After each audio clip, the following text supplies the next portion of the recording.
Lors de la soirée célébrant le contrat de ma sœur, j'ai tendu la main pour saluer son petit ami. Ma sœur a repoussé ma main d'une claque en ricanant, « S'il te plaît, il ne salue que les gens de son rang. » Toute la salle a éclaté de rire. Les caméras tournaient. Je suis resté calme et j'ai dit, « Parfait, tu viens d'annuler ton propre contrat de 5 millions de dollars. » Elle a continué de rire. Mais 5 minutes plus tard, son visage est devenu blême-quand. Je me tenais silencieusement au centre de la somptueuse salle de bal, la main tendue vers l'homme arrogant dans son costume coûteux. Je m'appelle Nathalie Lambert et j'ai 27 ans.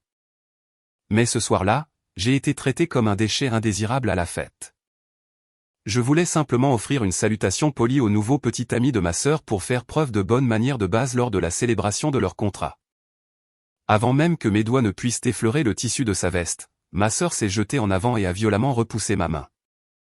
L'impact a été assez fort pour produire un claquement sec qui a résonné dans la salle silencieuse tandis que tout le monde se retournait pour regarder.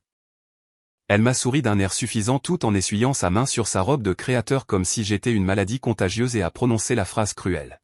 « S'il te plaît, il ne salue que les gens de son rang. » La salle a éclaté d'un rire cruel tandis que les flashs des appareils photo crépitaient autour de nous pour capturer le moment de ma disgrâce publique pour la diffusion en direct. Je n'ai pas pleuré ni fui comme elle s'y attendait, car je connaissais le secret qui allait la détruire. Je l'ai regardé droit dans les yeux et j'ai gardé ma voix suffisamment stable pour que les microphones captent chaque syllabe. Parfait. Tu viens d'annuler ton propre contrat de 4,5 millions d'euros. Elle a rejeté la tête en arrière et a ri encore plus fort parce qu'elle me croyait délirante, mais elle n'avait aucune idée de ce qui l'attendait. Son sourire disparaîtrait complètement dans seulement 5 minutes, lorsque le véritable propriétaire de l'entreprise franchirait la porte principale. Si vous avez déjà été manqué de respect par votre famille, dites-moi comment vous géreriez la situation dans les commentaires.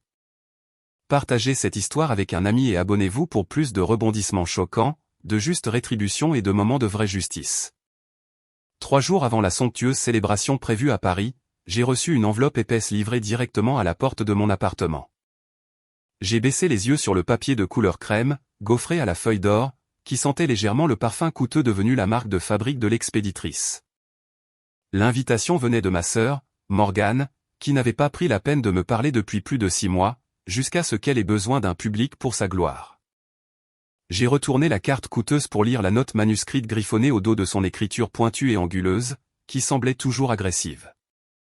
Le message m'ordonnait de venir voir comment les gens qui réussissent vivent leur vie, afin que je ne l'embarrasse pas avec mon manque de style habituel. Elle me voulait là comme un accessoire pour paraître encore plus accomplie en comparaison de sa jeune sœur en difficulté, qu'elle croyait toujours occupée des emplois de débutante. Morgane trouvait toujours un moyen de faire en sorte que même un geste supposé gentil ressemble à une gifle en plein visage qui laissait une marque durable. Je fixais encore ce morceau de papier offensant lorsque mon téléphone a commencé à vibrer sur le comptoir de la cuisine, signalant un appel entrant. C'était ma meilleure amie, Chloé, qui appelait pour prendre de mes nouvelles, car elle savait exactement quand les invitations étaient envoyées à la liste des invités. J'ai répondu à l'appel et l'ai mis sur haut-parleur pendant que je me dirigeais vers la baie vitrée pour admirer la silhouette de la ville. Chloé m'a immédiatement demandé si j'avais vraiment l'intention d'assister à la fête après tout ce que ma famille m'avait fait subir pour m'humilier par le passé. Sa voix était remplie d'une inquiétude sincère, car elle avait été témoin des années de négligence émotionnelle que j'avais endurées de la part des personnes qui étaient censées m'aimer. Je lui ai dit que j'allais certainement me rendre à l'événement, mais pas pour les raisons qu'elle ou ma famille soupçonnaient. J'ai expliqué que je n'y allais pas pour célébrer un contrat, mais pour effectuer un audit final sur un investissement potentiel avant de signer le chèque. Chloé est restée silencieuse un moment avant de murmurer que je jouais à un jeu très dangereux avec des gens qui savaient exactement comment me blesser. La dynamique toxique dans notre foyer avait toujours été douloureusement claire dès que nous avons été assez grandes pour marcher et parler. Mon père, Robert, et ma mère, Linda, avaient décidé très tôt que Morgane était la star de la famille qui méritait toutes les ressources qu'ils possédaient. Ils ont investi toutes leurs économies dans ses cours de danse privés et ses leçons de mannequinat, tandis que l'on attendait de moi que je travaille à temps partiel pour acheter mes propres fournitures scolaires. Je me souviens du jour où j'ai été accepté dans un prestigieux programme de commerce avec une bourse complète, tandis que Morgane échouait à ses cours universitaires. Mes parents ont à peine reconnu ma réussite, car ils étaient trop occupés à consoler Morgane et à lui acheter une nouvelle voiture pour la réconforter de son manque de concentration académique. Ils ont créé un récit où Morgane était un génie incompris, et où j'étais simplement le personnel de soutien invisible qui existait pour la faire briller davantage. Robert et Linda considéraient mon indépendance non pas comme une force, mais comme une trahison, car je refusais de jouer le rôle du public admiratif pour leur enfant chéri. Je me suis dirigé vers mon bureau et j'ai ouvert l'ordinateur portable sécurisé qui contenait les rapports financiers confidentiels de l'entreprise de mode de Morgan. L'invitation prétendait que cette fête visait à célébrer une expansion massive, mais les chiffres sur mon écran racontaient une histoire complètement différente de catastrophe imminente. Son entreprise perdait de l'argent à un rythme alarmant parce qu'elle dépensait l'argent des investissements en luxe personnel au lieu du développement de produits. Le contrat de 4,5 millions d'euros dont elle se vantait était la seule chose qui la séparait de la faillite totale. Elle avait demandé un financement à BCG Finance sans se rendre compte que les initiales correspondaient à l'entreprise de la sœur même dont elle se moquait constamment à chaque réunion de famille. J'ai parcouru les notes de frais et j'ai vu des milliers d'euros gaspillés en voyage en première classe et en garde-robe de créateurs, tandis que ses fournisseurs restaient impayés pendant des mois. Cette fête n'était pas une célébration du succès, mais une tentative désespérée d'attirer un dernier investisseur pour maintenir l'illusion en vie quelques mois de plus. J'ai fermé l'ordinateur portable et je me suis dirigé vers mon placard pour choisir l'armure que je porterais pour entrer dans la fosse aux lions et les affronter. J'ai écarté les costumes de créateurs sur mesure et les bijoux coûteux que j'avais gagnés grâce à mon propre travail acharné au fil des ans. J'ai attrapé un simple tailleur gris que j'avais acheté il y a des années, lorsque je débutais dans le secteur. Il était propre et professionnel, mais il criait la médiocrité et le manque de moyens à quiconque se souciait des symboles de statut. Je voulais avoir l'air exactement de l'échec qu'ils croyaient que j'étais, afin qu'ils se sentent à l'aise de me révéler leur vraie nature une dernière fois. Je ne porterai pas mes boucles d'oreilles en diamant ni ma montre de luxe, car ces objets exigeraient un respect qu'ils ne voulaient pas accorder. J'avais besoin qu'ils voient Nathalie la déception, plutôt que Nathalie la propriétaire silencieuse de la firme qui tenait leur destin entre ses mains. Ce serait le test final de leur caractère avant que je ne signe les documents qui les sauveraient ou les détruiraient. J'ai mis le simple tailleur gris dans mon sac et je me suis préparé pour un dernier voyage à la maison afin d'affronter les gens qui n'avaient jamais cru en moi. À 19h précises, le taxi m'a déposé devant les immenses grilles en fer forgé du domaine de Val-Fleury.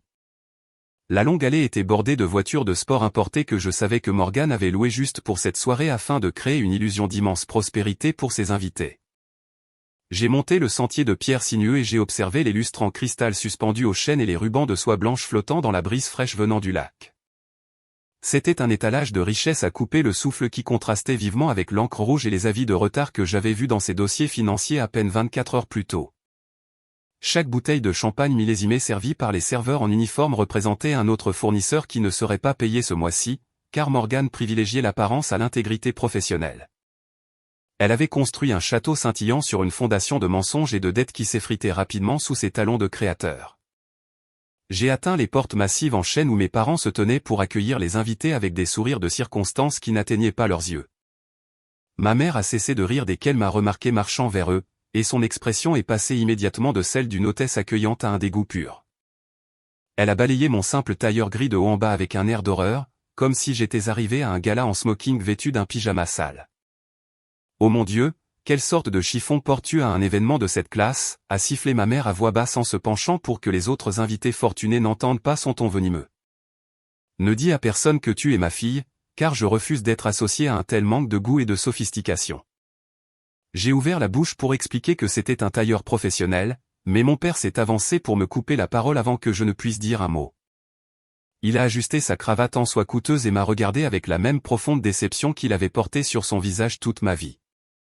Reste dans le coin et ne gêne pas les photographes, a ordonné papa d'une voix basse et sévère qui ne souffrait aucune contestation.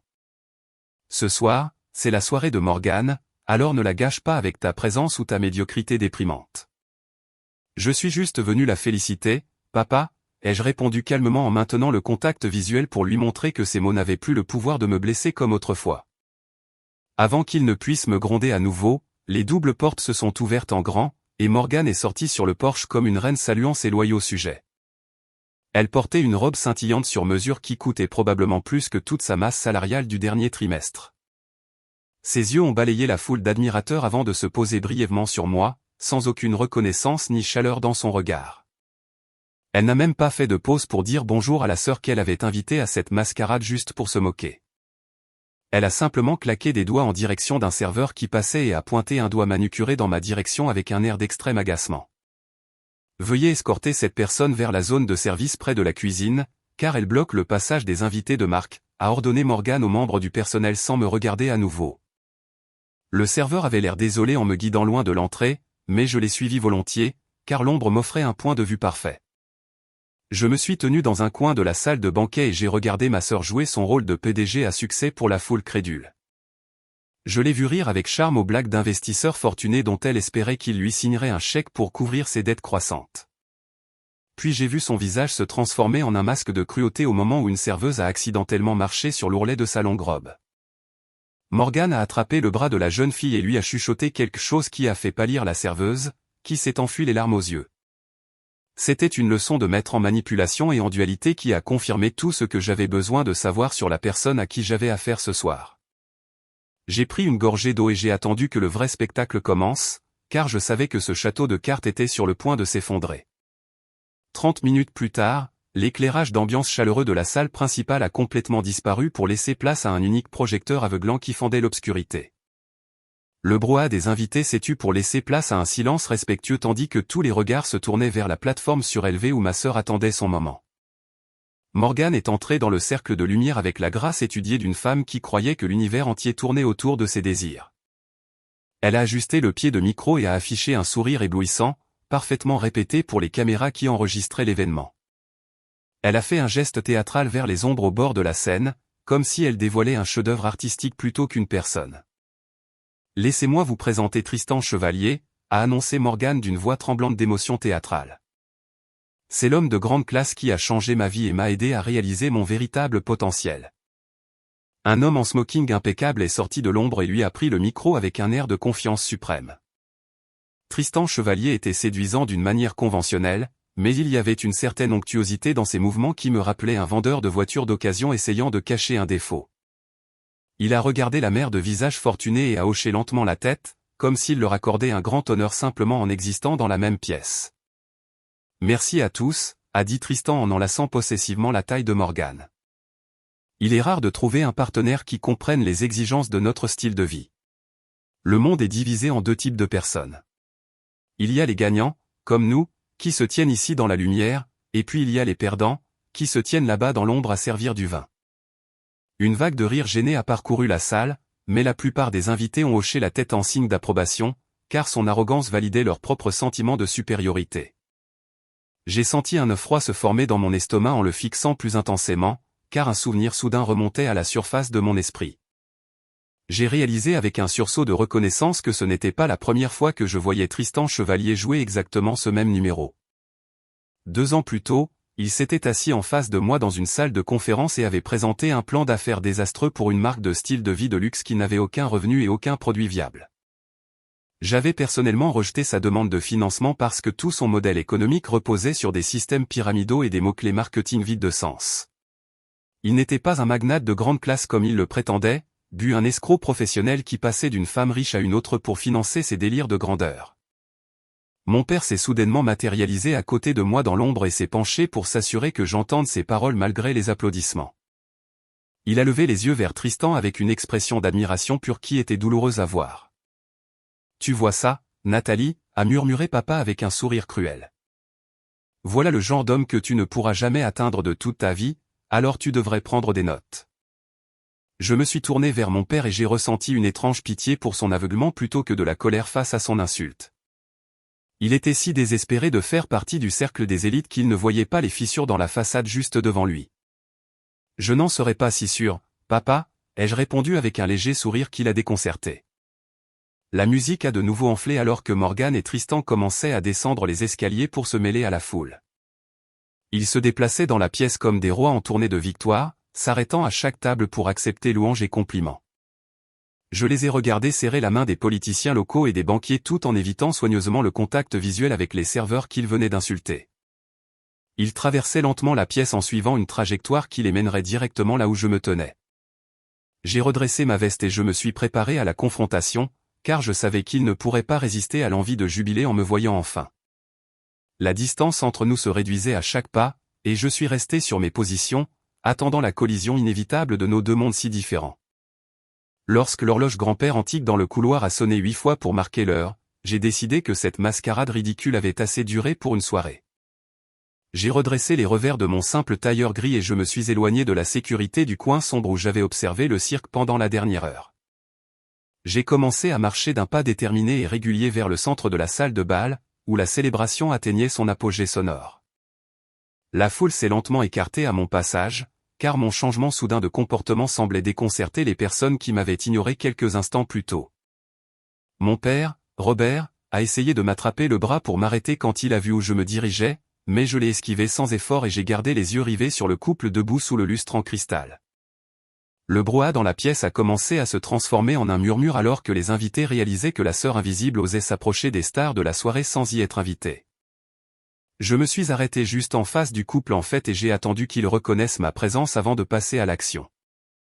Morgan m'a regardé avec agacement tandis que Tristan me fixait d'un air vide, comme s'il essayait de se souvenir où il avait déjà vu mon visage. J'ai tendu la main droite dans un geste de courtoisie professionnelle que j'utilisais tous les jours en salle de conseil pour saluer mes pairs et mes rivaux.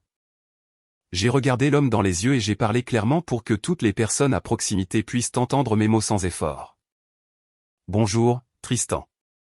J'ai beaucoup entendu parler de vous au fil des ans, alors félicitations pour votre nouveau poste. L'air dans la pièce a semblé se figer une fraction de seconde avant que ma sœur, Morgane, ne se jette en avant avec la férocité soudaine d'un animal sauvage défendant son territoire. Elle a balancé son bras dans un large arc violent et a repoussé ma main avec une telle force que le bruit de la peau frappant la peau a claqué comme un fouet dans le silence. L'impact a été si fort que ma main a été projetée contre mon flanc, et une sensation de picotement s'est immédiatement propagée dans mes doigts. La musique s'est arrêtée instantanément alors que chaque personne dans la salle se tournait pour observer le spectacle d'agression physique qui venait de se produire. Je n'ai pas frotté ma main ni montré aucun signe de douleur, car je refusais de lui donner la satisfaction de me voir blessé. Tristan a reculé comme s'il avait failli être contaminé par un virus mortel et a immédiatement sorti un mouchoir en soie blanche de sa poche de poitrine pour essuyer frénétiquement la manche de sa veste. Il m'a regardé avec un ricanement de dégoût absolu tout en inspectant le tissu coûteux à la recherche de tout dommage imaginaire que j'aurais pu causer par ma brève proximité. Il a secoué la tête avec incrédulité et a ri cruellement en faisant semblant de brosser les germes invisibles que j'aurais prétendument propagés sur sa tenue. « Chérie, as-tu la moindre idée de ce que coûte ce costume sur mesure ? Alors ne le touche plus jamais » a ricané Tristan en remettant son mouchoir dans sa poche avec un geste théâtral. Morgan s'est placé devant lui pour créer une barrière entre nous et s'est tourné vers les caméras professionnelles qui diffusaient l'événement en direct à ses milliers d'abonnés. Son visage était rouge de l'excitation du pouvoir, et elle a porté le coup de grâce pour m'humilier complètement devant son public adorateur. Elle a crié à plein poumon pour que le monde entier entende son verdict sur ma valeur en tant qu'être humain. S'il vous plaît. Il ne salue que les gens de son rang. Alors fiche le camp d'ici et retourne à ta plonge tout de suite. La salle entière a éclaté d'un rugissement de rire cruel tandis que les invités fortunés pointaient leurs doigts vers moi, amusés par ma disgrâce publique. Ma mère, Linda, a couvert sa bouche pour cacher son sourire tandis que mon père secouait la tête comme s'il avait honte d'être apparenté à quelqu'un qui ne connaissait pas sa place. Les flashs des caméras ont crépité comme des éclairs pour capturer l'air de défaite qu'ils s'attendaient à voir sur mon visage. Ils pensaient que je restais là en silence parce que j'avais honte de mon existence, mais ils se trompaient complètement sur ma réaction. Je suis resté là, au milieu du bruit assourdissant, et j'ai senti un étrange sentiment de calme m'envahir, car ils venaient de me donner exactement ce dont j'avais besoin pour les détruire. La douleur dans ma main n'était rien comparée à la satisfaction que je ressentais, sachant qu'ils venaient de sceller leur propre destin en direct. J'ai regardé Morgane, qui se prélassait sous les applaudissements de la foule, et j'ai attendu patiemment le moment inévitable où ses rires se transformeraient en cris. 5 minutes après que ce rire moqueur a rempli la salle, les portes massives à 2 battants de la villa se sont soudainement ouvertes pour la 2e fois. Le chêne lourd a heurté les murs avec un fracas assourdissant qui a instantanément fait taire les ricanements cruels des invités fortunés. Toutes les têtes dans la salle de bal se sont tournées vers l'entrée pour voir qui oserait interrompre un événement en direct aussi médiatisé avec une entrée aussi spectaculaire. Arthur Chevalier est entré dans la pièce, vêtu d'un costume noir impeccable qui coûtait plus que ce que la plupart des gens gagnent en un an, et il était flanqué d'une équipe de 4 collaborateurs juridiques à l'air sérieux, transportant d'épaisses serviettes en cuir. La température dans la pièce a semblé chuter de 10 degrés alors que sa présence imposante balayait l'espace comme un vent froid.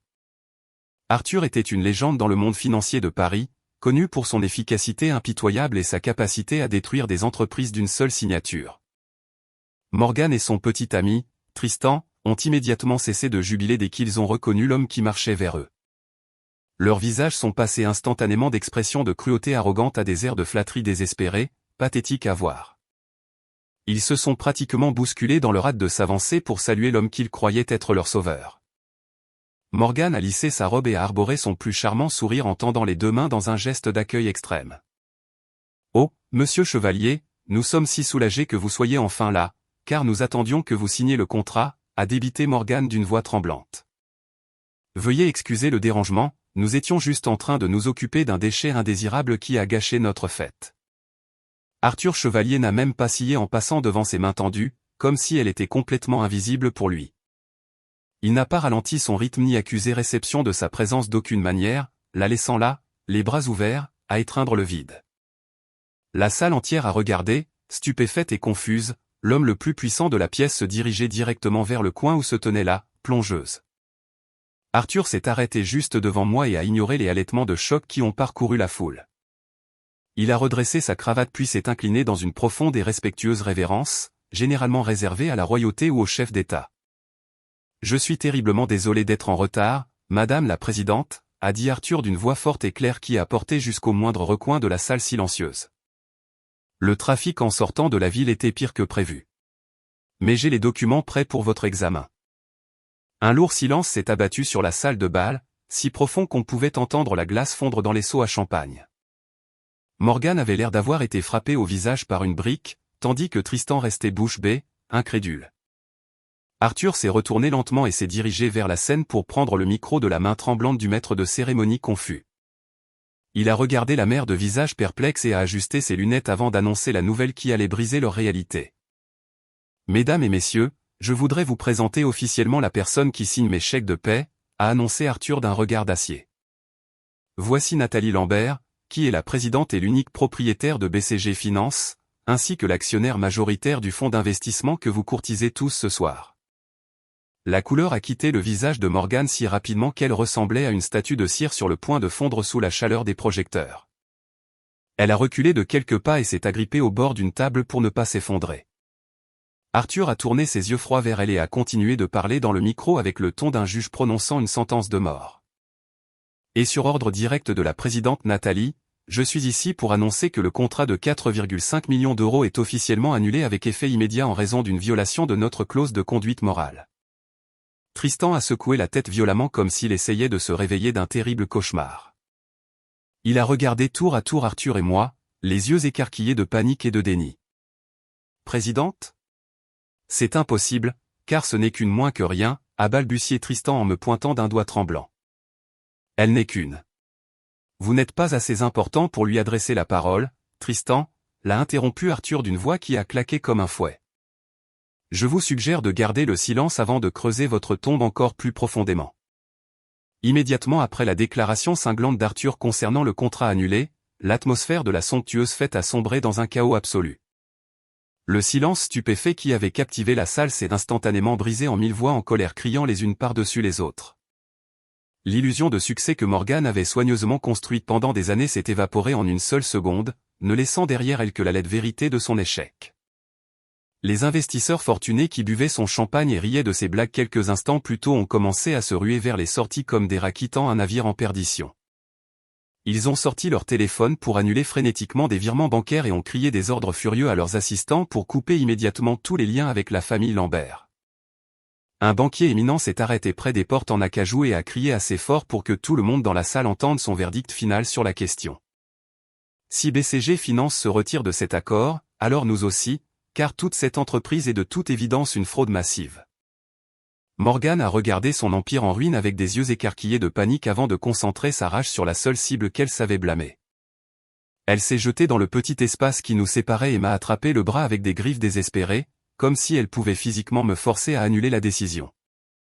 Elle a hurlé à mon visage, de la salive volant de sa bouche et son maquillage coulant sur ses joues entraîné de larmes noires. « Tu m'as piégé, Nathalie. Tu as tout manigancé juste pour m'humilier devant tout le monde. Tu es un serpent. » J'ai baissé les yeux sur sa main qui agrippait la manche de mon tailleur gris, puis je l'ai repoussé d'un mouvement lent et délibéré qui signalait mon indifférence absolue à son hystérie. Je n'ai pas haussé la voix, car je n'avais plus besoin de crier pour être entendu. Je ne t'ai tendu aucun piège, Morgane, ai-je répondu d'une voix aussi froide que le vent d'hiver dehors. Tu t'es piégé toi-même avec ton attitude dégoûtante et ton arrogance, parce que tu pensais pouvoir traiter les gens comme de la saleté sans conséquence. Tristan Chevalier a regardé les investisseurs partir et a réalisé que sa poule aux œufs d'or s'évaporait sous ses yeux. Il s'est retourné contre Morgane instantanément avec la méchanceté d'un animal acculé. Il a pointé un doigt tremblant vers son visage et a hurlé si fort que sa voix s'est cassée. Tu m'as dit que c'était une perdante. Tu as dit que c'était une moins que rien qui faisait la plonge pour vivre. Tu as détruit ma réputation et ruiné ma carrière. Tristan a tenté de sprinter vers la sortie latérale pour échapper au désastre avant que quiconque ne puisse lui réclamer de l'argent, mais un mur de garde de sécurité costaud lui a barré le chemin. Le directeur de l'entreprise de traiteurs s'est avancé avec une facture épaisse à la main et un air de détermination sinistre sur le visage. Personne ne quitte ce bâtiment tant que le solde de 45 000 € pour cette fête n'est pas réglé intégralement, a annoncé le traiteur en croisant les bras sur sa poitrine. Mes parents ont assisté à la scène avec horreur et ont réalisé que leur enfant chéri était fini. Ils ont immédiatement changé de camp avec une rapidité vraiment écœurante à voir. Ma mère, Linda, s'est précipitée vers moi, des larmes coulant sur son visage qui semblait entièrement fausse. Elle a essayé de prendre mes mains pour les serrer contre sa poitrine. Nathalie, ma fille bien-aimée, j'ai toujours su que tu étais spéciale et talentueuse, a sangloté maman en essayant de me regarder dans les yeux. S'il te plaît, tu dois aider ta sœur, car nous sommes une famille et nous t'aimons tellement. Mon père, Robert, se tenait derrière elle, hochant la tête avec enthousiasme comme s'il ne venait pas de m'insulter une heure plus tôt en me disant de rester dans mon coin. J'ai reculé pour éviter son contact et je les ai regardés sans aucune émotion dans les yeux. Ne m'appelez pas votre fille, ai-je dit fermement en fixant les personnes qui avaient fait de mon enfance un cauchemar. Vous avez perdu le droit d'utiliser ce titre il y a bien longtemps, lorsque vous avez choisi de me traiter comme une étrangère dans ma propre maison. Je me suis tourné vers Arthur, qui attendait mes ordres, et j'ai donné l'ordre final qui scellerait leur sort. Procédez au recouvrement immédiat des dettes pour les prêts en cours et saisissez les actifs en garantie. J'ai tourné le dos à ma famille hurlante et j'ai quitté la salle de bal sans me retourner une seule fois. Un mois s'est écoulé depuis cette nuit fatidique à Paris, et tout est enfin rentré dans l'ordre. J'étais assise dans mon bureau d'angle chez BCG Finance et je regardais le journal local diffusé sur l'écran de télévision fixé au mur. Le titre annonçait la faillite totale de l'empire familial Lambert et la saisie de leurs biens par la banque pour rembourser leur liste massive de créanciers. La caméra a balayé les grilles du domaine de Val-Fleury, où l'avis de saisie était maintenant bien en vue, agrafé au barreau de fer. Les voitures de luxe avaient disparu, et les lumières étaient éteintes, car l'illusion de la richesse avait finalement été brisée par le marteau de la réalité. Mes parents ont été contraints de déménager dans un petit appartement de location en périphérie de la ville, où ils passaient désormais leur journée à blâmer tout le monde sauf eux-mêmes pour leur chute. Le retournement de situation le plus satisfaisant concernait ma sœur, Morgane, qui avait passé toute sa vie à se moquer des gens travaillant dans le secteur des services. J'ai reçu une photo d'une vieille connaissance qu'il avait repérée travaillant pendant le service du midi dans un restaurant de bord de route à 3 villes de là. Elle portait un uniforme taché et transportait un lourd plateau de vaisselle sale pendant qu'un client impoli lui criait dessus pour s'être trompé dans sa commande. Elle vivait enfin la réalité qu'elle m'avait souhaitée pendant tant d'années. Et j'espérais que cette expérience lui apprendrait l'humilité qui lui avait manqué depuis sa naissance. Tristan Chevalier n'a pas connu un meilleur sort, car la médiatisation de la diffusion en direct a incité ses anciens partenaires commerciaux à examiner ses comptes de plus près. Il faisait actuellement face à de multiples mises en accusation pour fraude financière et abus de confiance concernant ses combines passées. La haute société qu'il essayait désespérément d'impressionner l'avait complètement mis sur liste noire. Et il n'était désormais célèbre que pour être un escroc qui s'était fait prendre la main dans le sac devant les caméras. J'ai éteint la télévision et j'ai regardé la silhouette de la ville avec une sensation de légèreté dans la poitrine que je n'avais jamais ressentie auparavant. J'étais libéré de la toxicité et du besoin constant de prouver ma valeur à des gens qui s'obstinaient à ne pas me comprendre. Ma vie était désormais remplie de personnes qui me respectaient pour mon esprit et ma gentillesse, plutôt que pour mon nom de famille ou mon solde bancaire. Toute cette expérience m'a appris 3 leçons inestimables que je porterai avec moi pour le reste de ma vie. La première leçon est que le karma veille toujours, et il fonctionne comme un boomerang. L'énergie que vous envoyez dans le monde finira par vous revenir avec une force égale. Si vous semez des graines d'arrogance et de cruauté, vous récolterez finalement une moisson de destruction et de solitude. Ma sœur se croyait intouchable. Mais elle a oublié que plus on grimpe sur une échelle de mensonges, plus la chute est dure quand elle se brise. La deuxième leçon concerne la véritable nature de l'estime de soi. Vous ne devez jamais laisser une autre personne déterminer votre valeur sur la base de ces normes superficielles. Ma famille pensait que j'étais un échec parce que je portais un tailleur gris et que je conduisais une voiture modeste, mais ils n'ont pas vu l'empire que j'avais bâti de mes propres mains. La vraie valeur vient de vos capacités, de votre intégrité et de votre résilience face à l'adversité. Elle ne vient pas des étiquettes de créateurs, des manoirs loués ou de l'approbation d'inconnus. La dernière et la plus importante leçon concerne la définition de la famille. Partager un ADN avec quelqu'un ne lui donne pas un laissez-passer pour vous maltraiter ou vous manquer de respect. On nous enseigne souvent que nous devons pardonner à notre famille quoi qu'il arrive. Mais c'est un mensonge dangereux qui nous maintient piégés dans des cycles de douleur. Parfois, la chose la plus saine que vous puissiez faire pour vous-même est de couper les ponts et de vous éloigner des personnes qui vous font du mal. Vous avez le droit de choisir votre propre